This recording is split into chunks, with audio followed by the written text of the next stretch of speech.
Welcome back நண்பா. இன்னைக்கு என்ன தகவல் கொடுத்துரும் பார்த்தீங்கன்னா, வாழ்க்கையில் வெற்றி பெற 2 விஷயம் தேவைங்க. ஒன்று வந்து கடினமான உழைப்பு, மற்றொன்று நமக்கான நேரம். இந்த 2 மீதாலே போதும் கண்டிப்பாக நம்ம வாழ்க்கையில் வெற்றி பெறலாம். இந்த உலகத்தில் நம்மளை பேர் நிறைய பேர் பிறந்திருக்காங்க. அவங்களுக்கும் வாழ்க்கையில் வெற்றி பெறதுக்கான கடவுள் வந்து ஒரு டைம் கொடுத்துருப்பாரு.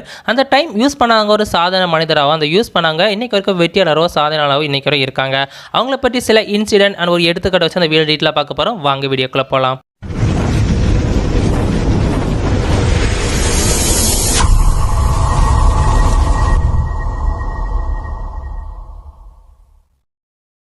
வாழ்க்கையில் மாற்றம் இருந்தால்தான் வாழ்க்கையை வெற்றி பெற முடியும். வாழ்க்கையில் மாற்றை தேடி ஓடுங்கள், வெற்றி உங்களை நோக்கி ஓடி வரும். ஃபர்ஸ்ட் எக்ஸாம்பிள் யாருன்னு பார்த்தீங்கன்னா பில் கேட்ஸ். பில் கேட்ஸ் வந்து ஒரு Microsoft CEO, software developer, investor, entrepreneur. கிட்டத்தட்ட $190 பில்லியன் சொத்து மதிப்பு இருக்கு. வயசு 61 ஆகுது. ஆனால் சின்ன வயசுல ஜெயிலுக்கு போயிருக்காங்க. 1977 வந்து 22 வயசு ஆகும் போதுல வந்து லைசன்ஸ் இல்லாம கார் ஓட்ட காரணத்துக்காகவும் ரூல்ஸை ஃபாலோ பண்ணாத காரணத்துக்காகவும் ஜெயிலுக்கு போயிருக்காரு. ஒரு தடவை இல்லைங்க, 2 தடவை மேலே ஜெயிலுக்கு போயிருக்காரு. ஆனால் சின்ன வயசுல நம்ம ஜெயிலுக்கு போனால் அவ்வளோதான் வாழ்க்கை, அவ்வளோதான் நினைக்காம பாஸ்ட் லைஃபை குப்பை தொட்டில் போட்டுவிட்டு அவர் லைஃப் நியூ லைஃப் ஒரு மாற்றம் கொண்டு வந்து வாழ்க்கையில் ஒரு சாதிப்புல மனிதராக மாறிக்காரு நம்ம பில் கேட்ஸ். செகண்ட் யார் பார்த்தீங்கன்னா ராபர்ட் டவுனி. ராபர்ட் டவுனி வந்து உங்களுக்கே தெரியும், அயன்மேன் இந்த கேரக்டர் மூலம் வேர்ல்டு ஃபுல்லாக ஃபேன்ஸை உருவாக்குனது தான் நம்ம ராபர்ட் டவுனி. கிட்டத்தட்ட $300 மில்லியன் சொத்து மதிப்பு. American actor, producer, singer. வயசு 55 ஆனால் சின்ன வயசுல வந்து 1996 வந்து drug offence, handgun use பண்ணது காரணத்துக்காகவும் ட்ரக் அதிகமாக வித்தது காரணத்துக்காகவும் ஜெயிலுக்கு போயிருக்காரு. 1 மந்த் பரோல வந்த பருவம் ட்ரக் அஃபென்ஸில் யூஸ் பண்ணி அடுத்த பக்கத்து வீட்டுக்காரங்க அவங்க அனுமதி இல்லாமல் அவங்க பெட்டில் தூங்கின ஒரு காரணத்துக்காகவும் ஜெயிலுக்கு போயிருக்காரு. இவர் வாழ்க்கையில் பார்த்தீங்கன்னா அதிகமாக வந்து கஷ்டம் இருந்தாலும் அவருக்கான ஒரு டைம் வந்த பிறகு வாழ்க்கையில் ஒரு மாற்றம் கொண்டு வந்து ஹார்ட் ஒர்க் பண்ணி இன்னைக்கு அவர் மதிப்புள்ள மனிதராக மாறிக்காரு நம்ம ராபர்ட் டவுனி. இவங்க நம்ம இதை நம்ம கற்றுக்கணும் சரிங்களா. எவ்வளோதான் கஷ்டம் வந்தாலும் நமக்குன்னு ஒரு டைம் கண்டிப்பாக வரும். அந்த வாழ்க்கையில் மாற்றம் கொண்டது ஹார்ட் ஒர்க் பண்ணி வாழ்க்கையை மாற்றலான்னு. தேர்ட் எக்ஸாம்பிள் யாரை பார்க்க வரோம் பார்த்தீங்கன்னா ஜேம்ஸ் ஜாக்சன் ஹார்டஸ். இவர் வந்து 50 சென்ட் வெப்சைட் மூலம் ரேப் யூஸ் பண்ணி வேர்ல்டு ஃபுல்லாக ஃபேமஸ் ஆனவருங்க. இவர் American rapper, song writer, television producer, actor, entrepreneur, hip hop industry நடத்திட்டு வராரு. இவர் சொத்து மதிப்பு கிட்டத்தட்ட $30 மில்லியன். இவர் வாழ்க்கையில் என்ன சுகம் நடந்ததுன்னு பார்த்தீங்கன்னா, சின்ன வயசுல அப்பா அம்மா இழக்கிறாரு. அதுக்கு பிறகு தாத்தா வீட்டில் வளர்ந்துட்டு வர சரிங்களா. நம்ம 12 வயசுல வந்து ட்ரக்ஸை வித்தனால ஜெயிலுக்கு போறாரு. அதுக்கு 1994 வந்து கோகேன் பிஸ்டல் யூஸ் பண்ண காரணத்துக்காகவும் கிட்டத்தட்ட 3 வருஷத்துல 9 வருஷம் மேல ஜெயில கழிக்கிறாரு. அதுக்கு பிறகு வாழ்க்கையில வந்து ஏதாவது சாதிக்கும் சொல்லி அவருக்கான டைம் வர ஹார்ட் ஒர்க் பண்ணி வாழ்க்கையில சாதிக்கிறார் சரிங்களா. ரேப், ஹிப்ஹாப், ரேப் யூஸ் பண்ணி இன்னைக்கு வரை வேலை ஒரு நல்ல ஒரு சாதனை மேல மதிக்கப்படுறாரு சரிங்களா. கண்டிப்பா உங்களுக்கான ஒரு டைம் வரும், அது மாதிரி பொறுமையா இருங்க. அதுக்கு பிறகு ஹார்ட் ஒர்க் பண்ண ஆரம்பிங்க. அடுத்த எக்ஸாம்பிள் வந்து ஒபாமா. அவங்க வந்து சீக்கிரமே அவர் டைம் வந்துட்டு அந்த டைம்ல அவர் பிரசிடென்ட் ஆயிட்டாரு. 55 வயசுல அவர் ரிட்டையர் ஆயிட்டாரு சரிங்களா. ஆனால் வந்து அடுத்து நம்ம ஆப்போசிட் யாருன்னு பார்த்தீங்கன்னா ட்ரம்ப் வந்து 70 வயசுல அவருக்கான டைம் வருது. ஹார்ட் ஒர்க் பண்றாரு, பிரசிடென்ட் ஆகுறாரு. இன்னைக்கு வரைக்கும் அவர் ஒரு மதிப்புள்ள மனிதராக சாதனையாளர் இன்னைக்கு வரை மதிக்கப்படுறாரு சரிங்களா. உங்களுக்கான டைம் எப்போன்னு யாருக்குமே தெரியாது, லேட்டாக கூட வரலாம் சரி, அது வரைக்கும் பொறுமையாக இருக்கணும். அடுத்த எக்ஸாம்பிள் யாருன்னு பார்த்தீங்கன்னா வாரன் பஃபெட். வாரன் பஃபெட் வந்து 11 வயசுலேருந்து அவர் இன்வெஸ்ட் பண்ண ஆரம்பிச்சிட்டாரு. அவர் காம்பவுண்ட் எஃபெக்ட் மூலம் வந்து இப்போதான் அவர் பணக்காரர் இருக்காரு சரிங்களா. ரீசெண்டாக நடக்கல ஒரு 10 இயர்ஸ் 5 இயர்ஸ் மேலே. அதுபோல் பார்த்தீங்கன்னா கேர்னல் சாண்டஸ். இவர் வந்து 65 வயசுல தான் இவர் சிக்கனை எல்லாமே விற்க ஆரம்பிச்சிருக்கு பார்த்தீங்கன்னா. அதுக்கப்புறம் அவர் பணக்காரர் இருக்காரு. கேப் சிக்கன் எல்லா இடத்துலையும் வந்திருக்கு. அடுத்தது பார்த்தீங்கன்னா அமேசான் பார்த்தீங்கன்னா அவர் அமேசான் ஆரம்பிக்கலாம், நிறைய பிசினஸ் ஆரம்பிச்சிருக்காரு, நிறைய ஃபெயிலியர் கண்டிருக்காரு. பிசினஸ் என்னன்னு பார்த்தீங்கன்னா ஆஸ்க் வில்லி 2006 ஆரம்பிச்சிருக்காரு, ஃபெயிலியர் ஆயிடுச்சு. அது எண்ட்லெஸ் 2007 ஆரம்பிச்சிருக்கு, அதுவும் ஃபெயிலியர் ஆகும். 2007 அமேசான் வெப் பேஜ் ஆரம்பிக்கிறார், அதுவும் ஃபெயிலியர் ஆகுது. அதுக்கப்புறம் டெஸ்ட் டிரைவ் ஆரம்பிக்கிறார், அது ஃபெயிலியர் ஆகுது. மியூசிக் இம்பேக்டர் அதான் ஆரம்பிக்கிற, ஃபெயிலியர் ஆகுது. அதுக்கப்புறம் அமேசான் லோக்கல் ரெஜிஸ்டர் அதையும் ஆரம்பிக்கிறாரு, ஃபெயிலியர் ஆகுது. அமேசான் வேலட் ஆரம்பிக்கிறாரு, ஃபெயிலியர் ஆகுது. இது சொல்லணும்னா ஒரு 10 ப்ராஜெக்ட் மேலே ஃபெயிலியர் ஆகுது. அமேசான் மட்டும் தான் பாஸ் ஆயிருக்கு. கிட்டத்தட்ட 25 வருஷம் உழைப்பு தான் அமேசான் சரிங்களா. அமேசான் ஃபோன் கூட வந்திருக்கு, அதான் ஃபெயிலியர் ஆகுது. ஆனால் மார்க் ஜக்கர்பர்க் வந்து ஃபர்ஸ்ட் ப்ராஜெக்ட்லேயே பாஸ் ஆகிறாரு சரிங்களா. ஏன்னா சின்ன வயசுல வந்து ஃபேஸ்புக் ஆரம்பிக்கிறாரு, உருவாக்குறாரு.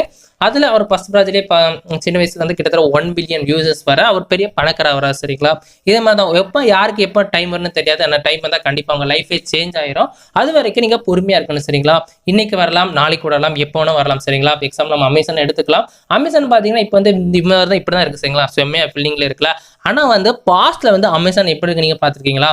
ஆமாங்க, ஒரு வீட்டு முன்ன ஒரு கேர்பேஜ் இருக்கு பார்த்தீங்களா, காரோட செட் இருக்குல்ல, அதே மாதிரி தாங்க இருக்கும். இதே மாதிரி ரூம்ல தான் அமேசான் உருவானது சரிங்களா. இப்போ நான் பெரிய பில்டிங் பார்த்துருக்கோம். அமேசான் 25 உழைப்பு தான் இவ்வளோ வந்திருக்கு சரிங்களா. அவர் ஒருவர் உழைப்பால இவ்வளோ பெருசாக கம்பெனி வந்திருக்கு. அதனால நீங்க இப்போ மேலுள்ள பார்க்காம உள்ளுள்ளதை மட்டும் பாருங்கன்னு சொல்கிறேன். கூகுள் உங்களுக்கே தெரியும், கூகுள் இப்போ வந்து வேலை எவ்வளோ ஆண்ட்ராய்டு யூஸ் பண்ண எல்லாத்துலேயும் கூகுள் இருக்குது. கிட்டத்தட்ட $1 trillion பிஸ்னஸ் சரிங்களா, அவ்வளோ இருக்குது. அதுக்கு பார்த்தீங்கன்னா, ஆனால் அந்த $1 trillion பிஸ்னஸ் எங்கேருந்து ஆரம்பிச்சுன்னு பார்த்தீங்கன்னா, இந்த வீட்டு கேர்பேஜ்லேருந்து ஆரம்பிச்சு சரிங்களா. இந்த இடத்துல இருந்து உருவாக்குனது தான் கூகுள். கிட்டத்தட்ட எவ்வளோ வருஷம் உங்களுக்கு எதாவது 30 வருஷம் மேலே உழைப்பு தான் கூகுள். அடுத்து என்ன பார்த்தீங்கன்னா ஆப்பிள் கம்பெனி பார்த்தீங்கன்னா எவ்வளோ அழகாக இருக்குது. ஒரு உருவாக்கி ஆப்பிள் கம்பெனி ஒரு ப்ரைவசி ஃபோன், இன்றைக்கி ஒரு ஆப்பிள் யூஸ் பண்ணால் ஒரு கெத்து அப்படின்னு இருக்குல்ல. ஆனால் ஆப்பிள் கம்பெனி வந்து எங்கேயும் உருவானு பார்த்தீங்கன்னா ஸ்டீவ் ஜாப் உங்களுக்கே தெரியும். ஸ்டீவ் ஜாப் மூலம் தான் ஆரம்பிச்சப்பட்டது. இதே மாதிரி வீட்டுக்கு முன்னதாங்க வீட்டுக்குள்ளே கார்பேஜ் மூலம் உருவாக்கப்பட்டதுன்னா ஆப்பிள் கம்பெனி. நீங்களே பார்த்தீங்கன்னா ஒவ்வொன்றுக்கும் ஒவ்வொரு இடம் பார்த்துருக்கீங்க, நீங்களே பார்த்துட்டு இருக்கீங்க. இதை நம்மள உன்னால் முடியும் நம்பி எடுக்கணும் சரிங்களா. அது ஹார்லி டேவிட்சன் பார்த்தீங்கன்னா இதாங்க, இந்த இடத்துல தான் ஹார்லி டேவிட்சன் பைக் உருவ ஆரம்பிச்சு. இன்னைக்கு பார்த்தீங்கன்னா ஹார்லி டேவிட்சன் பைக் ஒரு பைக்கு கிட்டத்தட்ட 50 lakhs மேலே போகுது சரிங்களா. அது மாதிரி தான் ஹார்லி டேவிட்சன் உருவாக்க எவ்வளோ கஷ்டப்பட்டிருக்காங்க, அதுக்குள்ள பாஸ்ட் லைஃப் தான் பார்க்கணும் சரிங்களா. இப்போ உள்ள லைஃப்பை பார்த்தீங்கன்னா இவ்வளோ ஈஸி தானே நினைப்பீங்க, ஆனால் வந்து எவ்வளோ ஹார்ட் ஒர்க் பண்ணி அவங்களுக்கான டைம் வந்து ஹார்ட் ஒர்க் பண்ணி எவ்வளோ அவங்க ஹார்லி டேவிட்சன் பைக் இப்போ வேர்ல்டு ஃபுல்லாக இருக்குது. எக்ஸாம்பிள் டிஸ்னி எடுத்துக்கலாம். டிஸ்னியில் அனிமேஷன்லாம் எவ்வளோ இருக்கும் சரிங்களா. அந்த டிஸ்னியில் ஒரு மிக்கி மவுஸ் அந்த கேரக்டர் வந்து எவ்வளோ கஷ்டப்பட்டு உருவாக்கியிருப்பாங்க. அது ஜஸ்ட் 15 minutes உருவாக்கிட்டாங்க. அது வேர்ல்டு ஃபுல்லாக ஃபேமஸ் பண்ணால் எவ்வளோ ஹார்ட் ஒர்க் பண்ணியிருப்பாங்க, அவ்வளோ கஷ்டப்பட்டிருக்காங்க. ஆனால் இப்போ பார்த்தீங்கன்னா டிஸ்னி வந்து கிட்டத்தட்ட வேர்ல்டு $1 billion பிஸ்னஸ் பண்ண மாதிரி அவங்க வேர்ல்டு ஃபுல்லாக ஒரு அனிமேஷன் பண்ணால் டிஸ்னி தான் அப்படின்னு அவங்க ஒரு நம்பிக்கை கொண்டு வந்திருக்காங்கன்னு சொல்லிக்கலாம் சரிங்களா. நீங்களாம் ஹார்ட் ஒர்க் பண்ணுங்கள், கண்டிப்பாக உங்களுக்கான டைம் வரும். அதே அப்படியே உங்கள் லைஃப்பை சேஞ்ச் பண்ணலாம் சரிங்களா. இப்போ உள்ள எல்லா எக்ஸாம்பிளும் பார்த்துருப்பீங்க. யார் பின்னாடி ஃபாலோ பண்ணி நீங்களே யோசிங்க சரிங்களா. உங்கள் பின்னாடியோ முன்னாடியோ இல்லை, உங்களுக்கான உங்கள் எய்முக்காக ஓட ஆரம்பிங்க. உங்களுக்கான டைம் கண்டிப்பாக வரும். அதை ஹோல்ட் பண்ணி கண்டிப்பாக உங்களுக்கான ஸ்கில்லை வழங்க, கண்டிப்பாக நீங்களும் வாழ்க்கையில் சாதிப்பீங்க. ஜஸ்ட் ரிலாக்ஸ் பண்ணுங்கள், உங்களுக்கான வரும். கண்டிப்பாக உங்களுக்கான ஒரு டைம் வரும். அதுக்கு ஸ்ட்ரகிள் பண்ணி கண்டிப்பாக நீங்களும் வாழ்க்கை ஒரு ஓல்டு லைஃப்பை தூக்கி நியூ லைஃப்பை ஆரம்பிக்க தான் சொல்கிறேன். உங்கள் மைண்ட் செட்டை சேஞ்ச் பண்ணிவிடுங்க, கண்டிப்பாக நீங்களும் வாழ்க்கையில் சாதிப்பீங்க. இப்போ வரைக்கும் நம்ம ஃபாரின் எக்ஸாம்பிள் பார்த்தோம். இப்போ தமிழ்நாடு எக்ஸாம்பிள் வருவோம். 2018 ஹாப்பின்னு நினைக்க ரேஸ் ஓட்டு அவர் சைடில் ரேடரை இழுத்து ஃபயர் வந்ததாக அவர் வீடியோ போட்டிருந்தார், ஃபேஸ்புக்கில் லைவ் போட்டு.